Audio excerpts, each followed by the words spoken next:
Okay, morning routine. Ayan.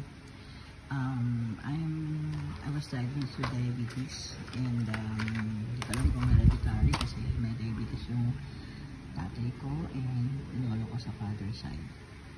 And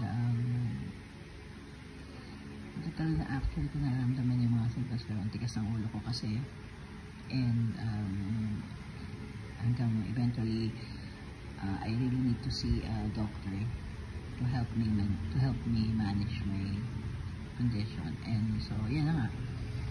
So every day after my devotion I need to get my blood pressure and then prick.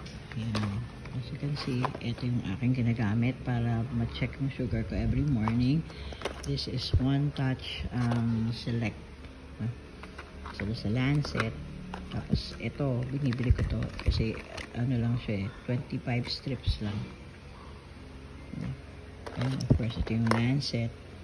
And ito yung, lalagay mo dito yung strip to check kung ano yung sugar mo. And then ito yung morning meds ko. Kidney care ito. To help maintain my healthy kidneys. And then ito yung mga medicines ko for diabetes and vitamins din. This is vitamin. This is vitamin B. Ayan.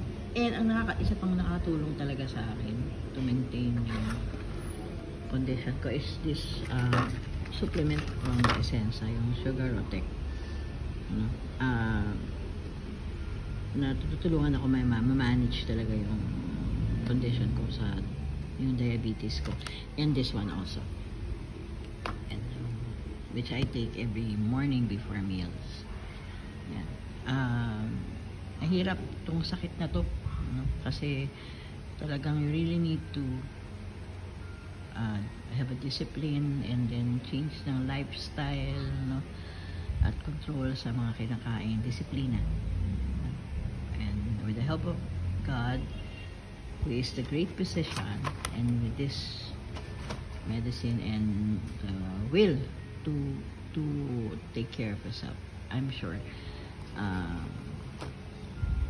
ma-manage ko din siya ng maayos. So, thank you din sa aking Dr.